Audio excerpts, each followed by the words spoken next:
Bismillahirrahmanirrahim. Assalamualaikum warahmatullahi wabarakatuh. Kami dari Majelis Ulama Indonesia Provinsi Sumatera Utara, khususnya Komisi Fatwa, saya Akmaluddin Syahputra, Sekretaris Komisi Fatwa, akan menyampaikan pandangan keagamaan Komisi Fatwa MUI Provinsi Sumatera Utara terhadap persoalan-persoalan ibadah kontemporer pada masa wabah COVID-19. Ada 9 permasalahan yang akan saya sampaikan dengan cara lebih gampang. Kalau di fatwanya itu atau di pandangannya itu agak panjang dia dengan dalilnya, maka sampai dalam kesempatan ini saya tidak membacakan dalilnya. Saya bagi menjadi 9 tadi menjadi 4 permasalahan. Pertama adalah permasalahan sholat. Dalam permasalahan sholat ini, apakah kita masih sholat ke masjid ketika tarawih nanti atau tidak?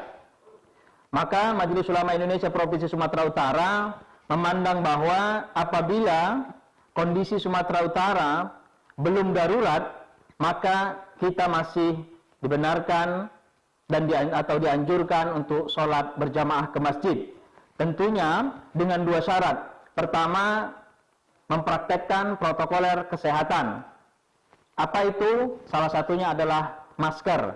Maka di fatwa ini juga masker itu hukumnya dalam sholat adalah mubah. Ya. Bahkan kalau kita ke masjid, masker itu menjadi wajib kita pakai. Mengapa? Karena kita tidak tahu apakah kita tertular atau kita akan menularkan kepada orang lain ataukah kita sehat. Maka untuk saddu zari'ah atau menjaga kemudaratan, maka hendaknya kita memakai masker ketika sholat. Kemudian yang wajib sholat atau yang boleh sholat ke masjid ketika Ramadan atau tarawih nanti hanya lelaki saja. Diharapkan kita semua untuk tidak ke masjid bagi perempuan dan anak-anak. Jadi hanya laki-laki dan sehat. Apabila merasa kurang sehat, kita berada di rumah saja.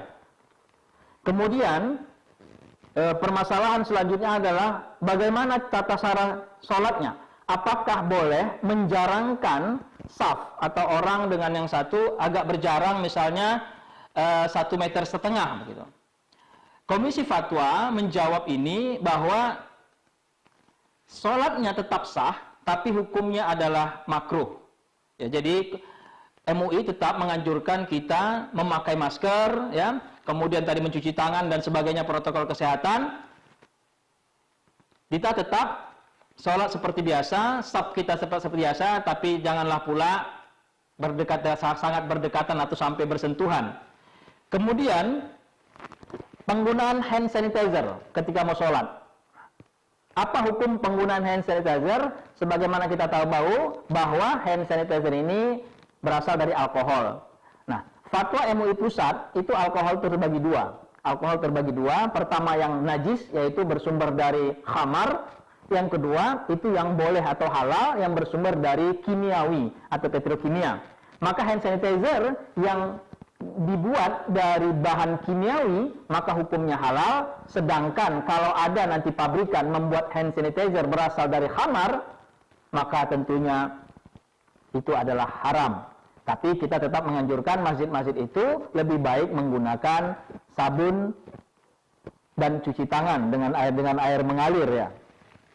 Kemudian ini masih tentang sholat, adalah kita dianjurkan untuk membaca kunut nazilah di setiap waktu, bahkan sholat Jumat, bahkan sholat sendiri. Jadi kita selalu kunut nazilah, ya, dengan bacaannya nanti. Pertama Allahumma hdina fiman hadait, kemudian ditambah lagi dengan Allahumma fa'annal ghala wal bala wal waba wal fahsya wal munkar wasuyuf al mukhtalifah wasyada'ida wal mihan ma dhahara minha wa ma batan, dan selanjutnya.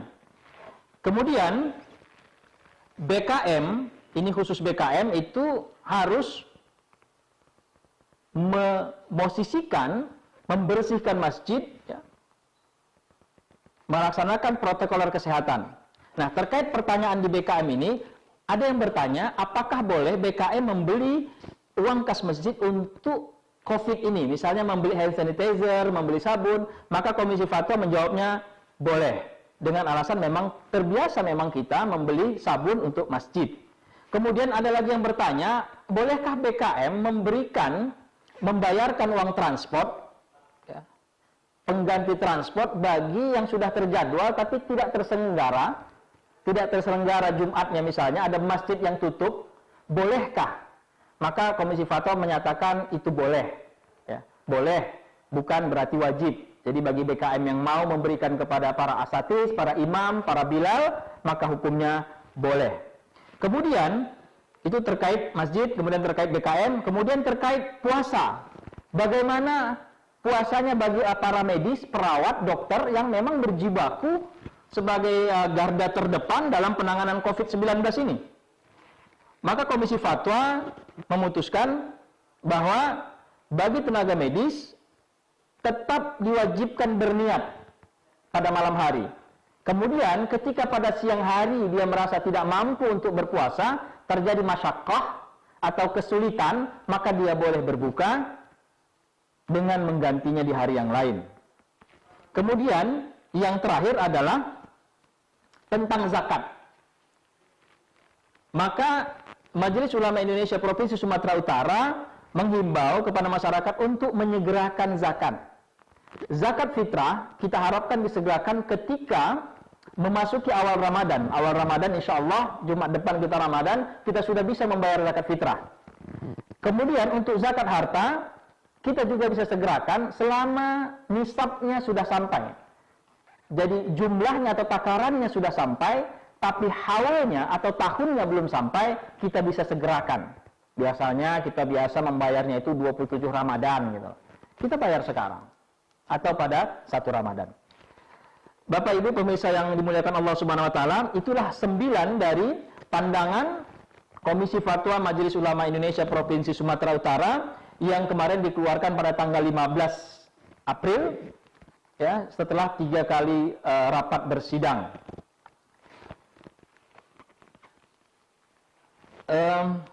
Adapun dalil-dalilnya itu bisa dilihat nanti. Bagi masyarakat Sumatera Utara, Majelis Ulama Indonesia Provinsi Sumatera Utara memiliki website terkait fatwa yang kami menyebutnya adalah muisumud.com. muisumud.com. Ini bisa juga diakses di Google Play. Jadi terkait fatwa-fatwa Sumatera Utara yang ada sekitar 219 fatwa, itu bisa kita akses di situ. Kemudian fatwa-fatwa pusat juga bisa kita akses. Terkait tausiah-tausiah tentang COVID-19 juga bisa kita akses di muisumud.com. Bapak Ibu yang dimuliakan Allah Subhanahu wa taala, untuk pandangan ini juga ada tausiah sebelumnya yang disampaikan oleh Majelis Ulama Indonesia Provinsi Sumatera Utara. Hanya kalau Komisi Fatwa itu lebih bersifat hukum yang detail ya, seperti tadi memakai masker. Jadi jangan khawatir lagi kalau kita ke masjid kita pakai masker, itu begitu penting bagi kita saat ini ya. Begitu penting ya. Kalau dulu mungkin kita pernah mendengar menteri kesehatan mengatakan hanya yang sakit ya. Tetapi saat ini memang begitu penting. Mengapa? Karena kita tidak tahu apakah kita sakit atau kita sehat. Khawatirnya yang muda-muda ini yang di bawah 40 dia terpapar virus corona, tetapi dia tidak tahu kenapa dia OTG, orang tanpa gejala. Dia tidak tahu, tapi dia bisa menularkan kepada ayahnya, bisa menularkan kepada kawan-kawannya yang memang kondisi fisiknya sedang lemah. Demikian saja yang bisa kita sampaikan dalam 19 ini. Mudah-mudahan Sumatera Utara, khususnya Indonesia pada umumnya bisa menang melawan COVID-19. Kami dari Majelis Ulama Indonesia Provinsi Sumatera Utara sepenuhnya mendukung pemerintah Sumatera Utara dalam penanganan COVID-19. Kita mendukung dari sisi keagamaannya, kita juga menyebarkan pentingnya memakai masker, pentingnya social distance dan sebagainya. Mudah-mudahan kita selalu tetap dalam lindungan Allah Subhanahu wa taala, kita diberikan kesehatan yang paripurna oleh Allah Subhanahu wa taala. Akhirnya saya mengucapkan ribuan terima kasih atas perhatiannya. Wassalamualaikum warahmatullahi wabarakatuh. Sumut lawan COVID-19, bersama kita bisa.